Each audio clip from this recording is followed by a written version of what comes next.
software was individualistic.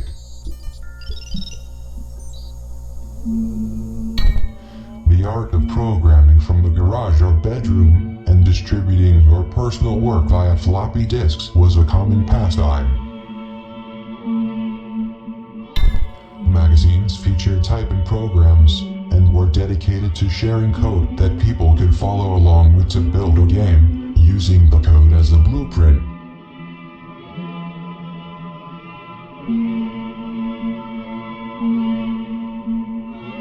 When computers moved away from being something exclusive to large mainframes in basements of institutions and transformed into the personal computing era, this early focus on individualism, customization, and personal use are philosophies that set the groundwork for what we enjoy today.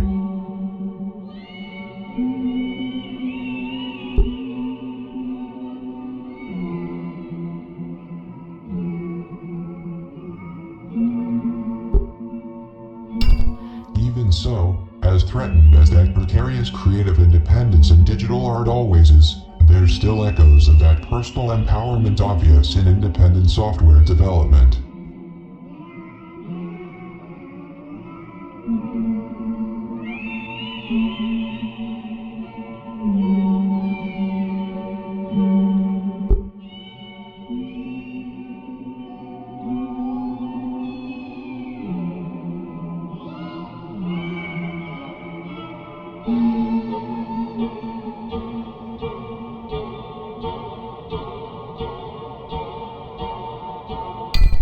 I like thinking back to these early days when things seemed so much more low stakes, simpler, and even welcoming. You didn't need a lot to make something on a computer. No licenses, no heavy payment towards storefronts, no signing her up with a complicated and expensive process, no paying for certificates to sign with, no recurring creative cloud fees. You just needed your computer.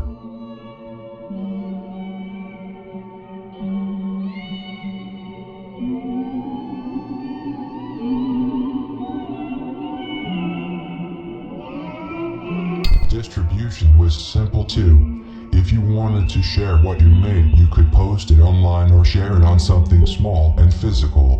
What you shared would run on someone's machine, without them having to jump through hoops to run it, because a modern system might flag your freeware as a security risk, because your program didn't come from an arbitrarily expensive storefront.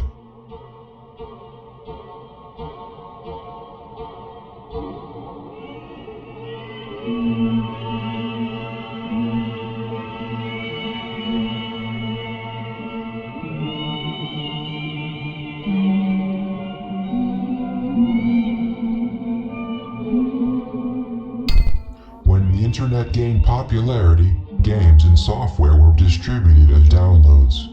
That's where my early fascination with homebrew software grew from.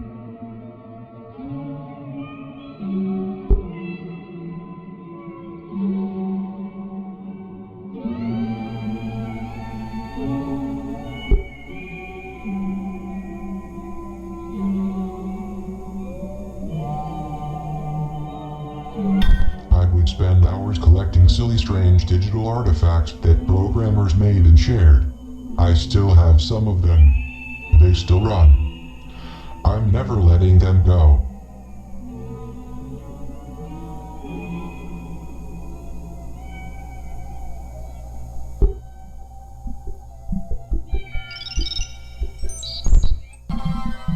Some years ago I started creating a silly drawing and template tool called the Electric Zine Maker for quickly assembling zines in small self-published literature.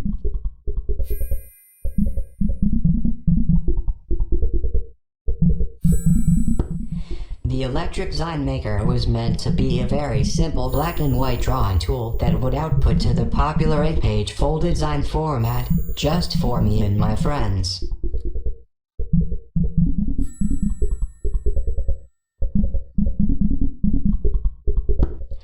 I couldn't imagine that an art tool, one that's so silly, chaotic, loud, colorful, where you even need to fight against it to make art because it's so anti-productivity, would ever take off. It did.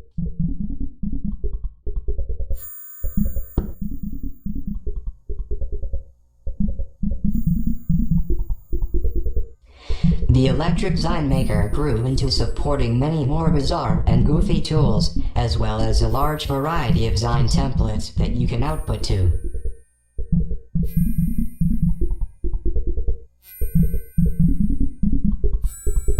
I often think about the comments that it reminds people of kid pics. People compare it fondly to software from the 90s or early 2000s.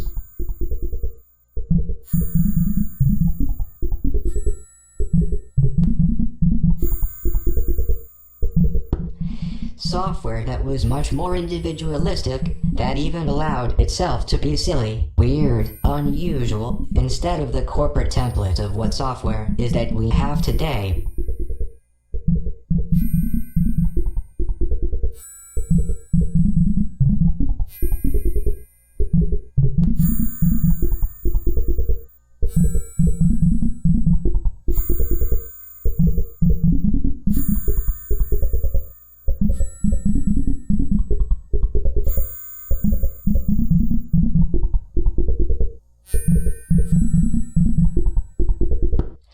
I think it's worth saying that even Microsoft, at one point, had creative weird software, such as the Creative Writer Suite, released by Microsoft Kids.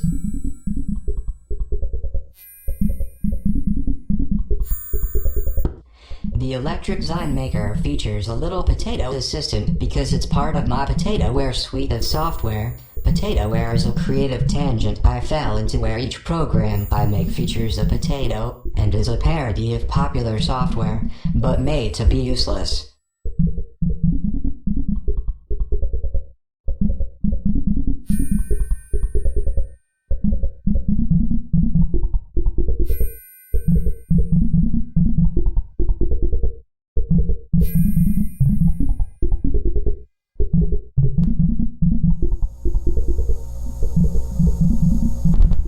For example, there's the Electric File Monitor, which is a desktop virus scanner that will randomly accuse innocent files on your computer of being viruses, and put them into the virus prison where you can manage your virus inmates, and make a fictional currency from the prison complex that you are now running on your machine. Potato.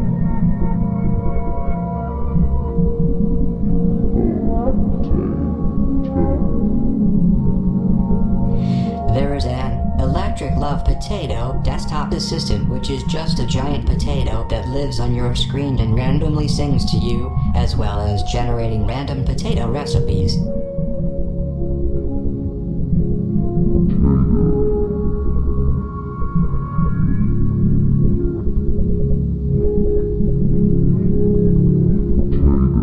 This tangent about potatoware aside, The Electric Sign Maker set me on a journey of discovering an entire world of other software developers out there making equally as silly, weird, wild, or different individualistic tools. Present-day independent software is very creative.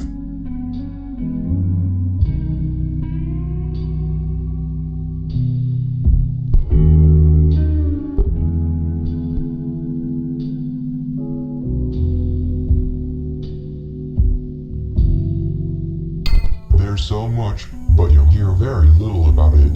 Larger tech companies, and the general Silicon Valley tech bro mentality, seem to suck the air out of the room.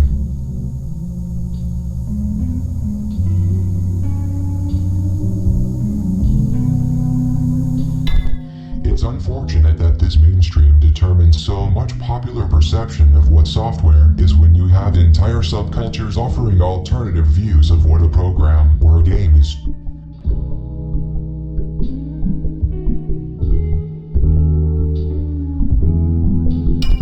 Software is personal. It can be a unique relic from a time long ago, like the programs we work so hard to preserve and maintain a memory of, or it can be a current work of personal idealistic expression that goes against the grain of what larger tech monopolies have established as standards.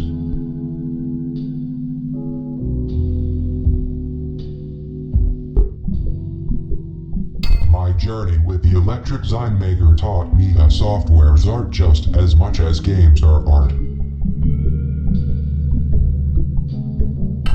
When people look back at things like KidPix, Kai's Power Goo, or any of these silly creative programs, it's more than just nostalgia. It's about a completely different paradigm to how software could have been. These old programs let us dream, what if? Behind the bold individualism is the obvious question: who shapes our standards? Who tells our story and whose story is remembered as the standard?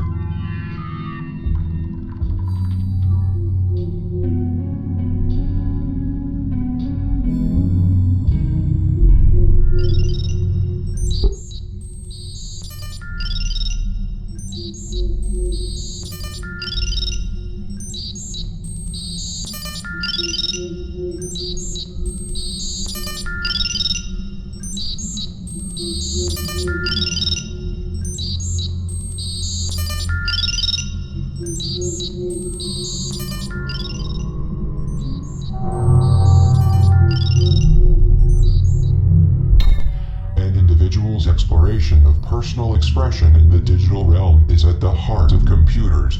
Creative independence is at its core. Without everyone, this place would be boring, yet I'm fascinated by how much the individual is distilled into just numbers, engagement, or a source of content creation output for centralized platforms.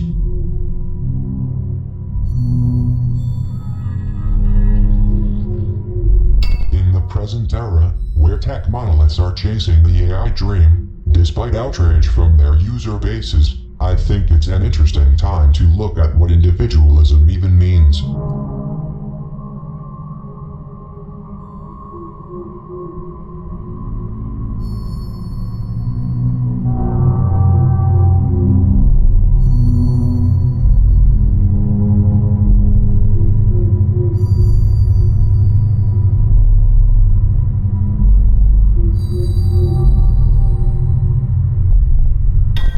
In today's internet, we are food for machines, digesting our thoughts, art, and behavior to spit back versions of ourselves as content, used in training models or for advertisers. Participation on social media becomes a type of free content creation that is monetized by the platform holder.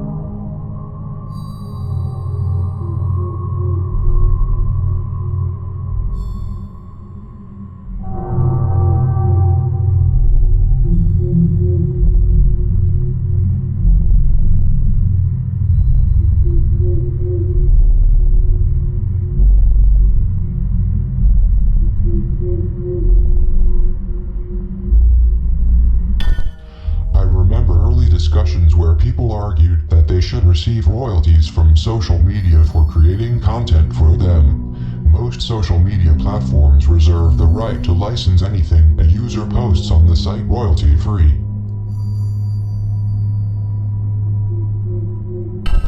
In the end, we are lost in the indefinite churn of the content machine. Today's internet is an abstract concept, controlled by large platforms, where it's not clear if and how individualism even has a place.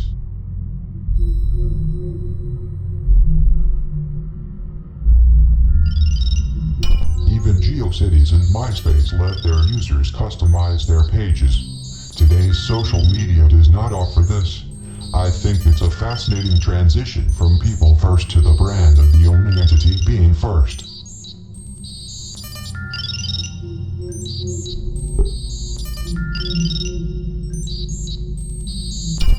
Early websites were just as individualistic as early software. There was a novelty to picking your very own domain name and hosting whatever you wanted on it. People had websites for their pets, joke websites, special interest websites. Websites became a form of artistic expression. It was also new and liberating. You could find your voice and exist on your own terms. You needed no one to do that. Just your own technical resolve.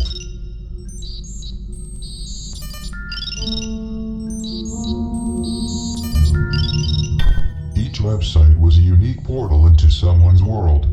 It was common. Places like GeoCities consolidated a lot of that into one place because they made the technical hurdle easier, but, in a way, as much as we like to sing praise to GeoCities, that consolidation is also a continued core problem when it comes to trusting larger entities that become a portal to some aspect of our online existence.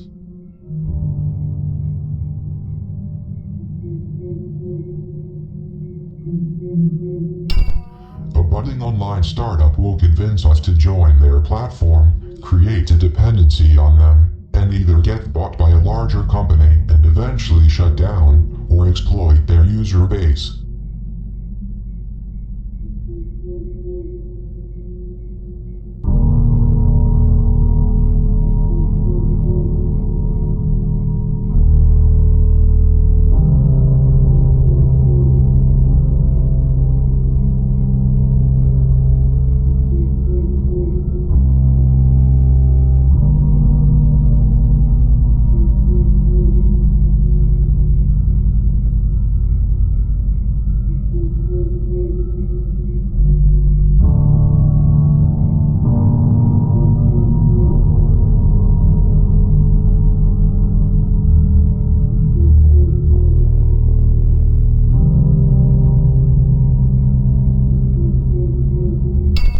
Exploitation seemed inevitable under the shadow of profit growth over all else. Recent scandals surrounding Adobe's use of AI and controversial changes to their terms of service are good examples.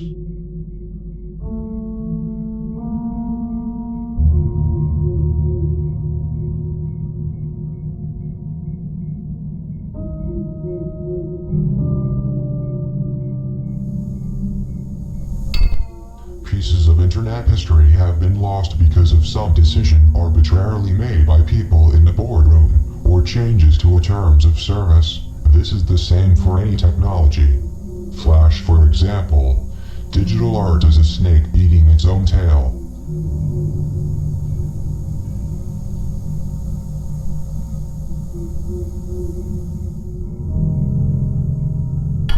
Personal power is handed to a larger entity for the sake of convenience, we've time and time again lost historic parts of internet spaces, work, art, communities when that larger entity either shuts down, sells, or betrays the community relying on it.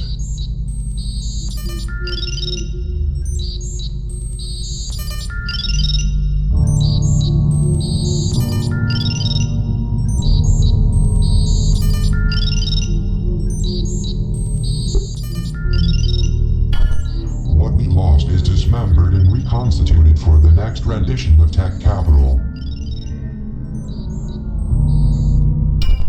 I remember when businesses were just starting to take the internet serious.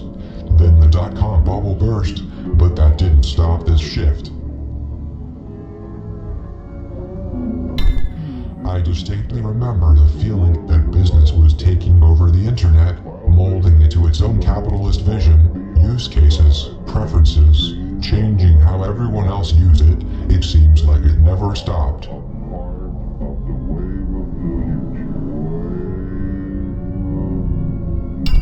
Today's internet is an abstract concept for monopolies to exploit.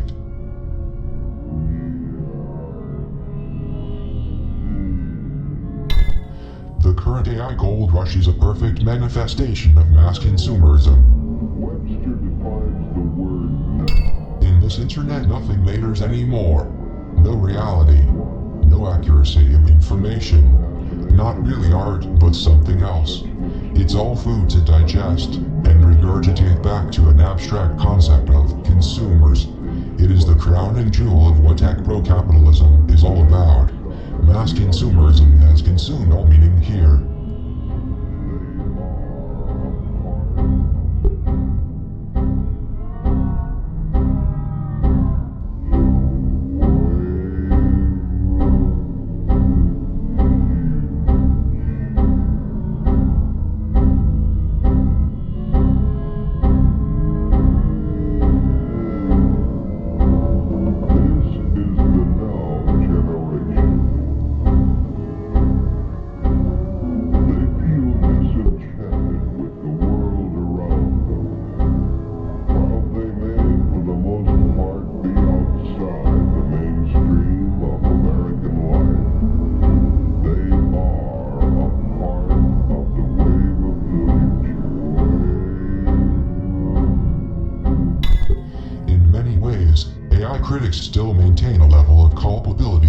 Most criticism of AI does not criticize the consumerist system that this technology finds itself in. If it would not be AI, it would be something else. Because in this sense, technology has no more relevance beyond increasing profit to shareholders.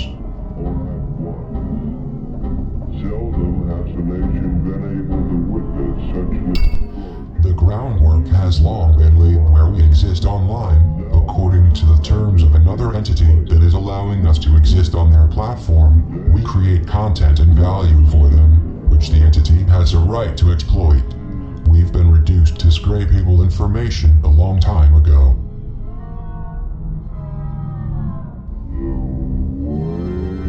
BonziBuddy was once criticized for being malware. Today's versions of Microsoft Windows far eclipsed what malware of yesterday was. Consider controversies surrounding Microsoft Recall, an AI feature that screenshots everything. Are we frogs in the hot boiling water of this new digital age? the world around them. While they may, for the most part, be outside the mainstream of American life, they are a part of the wave of the future.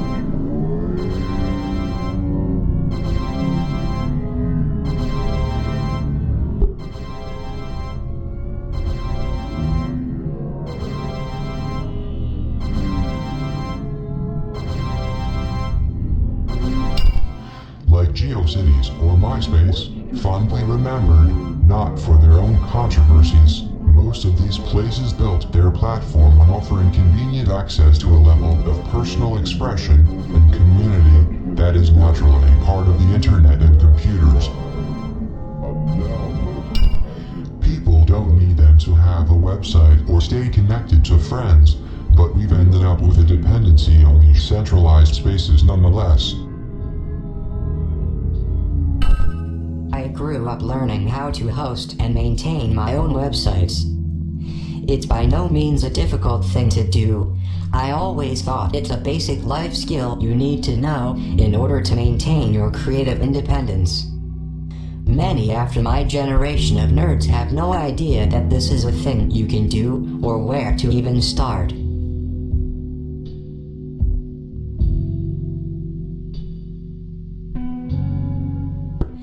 Contrast this to the nerds before my time that had their legendary beginning inventing software or building beautiful computers in garages, like the humble beginnings of Apple. This current new generation no longer has access to this type of entry level.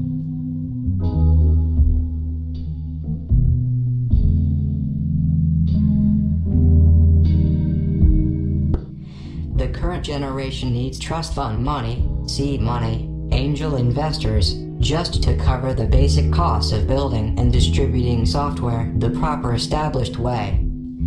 The bar is raised unreasonably high to have that type of old school independence.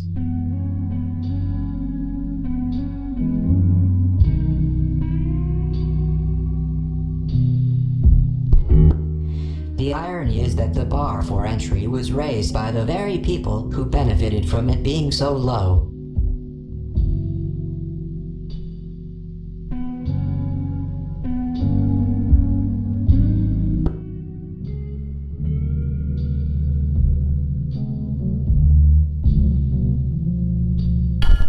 I often bemoan how hard it is to sign your own independently built and distributed software without it being flagged as a virus. There's reoccurring fees that often eclipse what I can financially afford. Is fun experimental freeware becoming a thing of the past?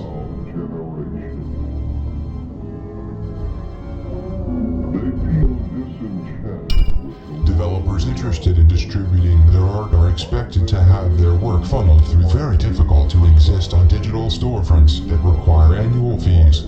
Apple's App Store is the best example of this.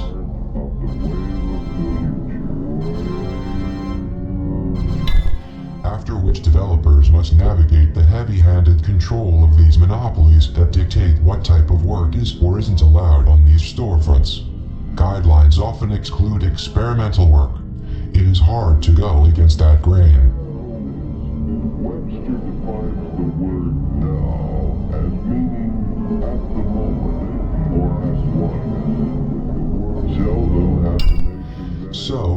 In light of all this, I often wonder, when convenience becomes a hook for consolidation, who really benefits?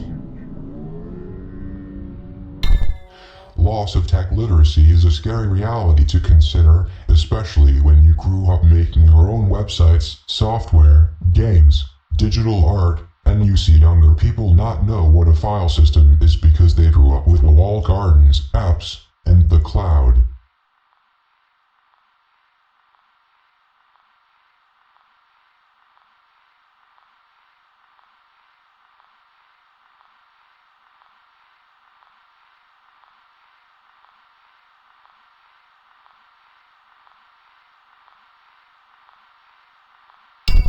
Who benefits from that ignorance, and how do we push back against that?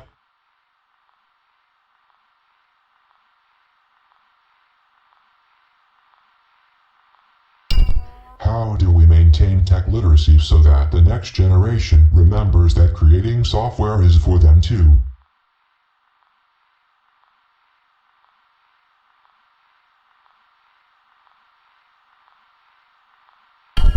How do we make sure creating on computer stays accessible to everyone? Will it?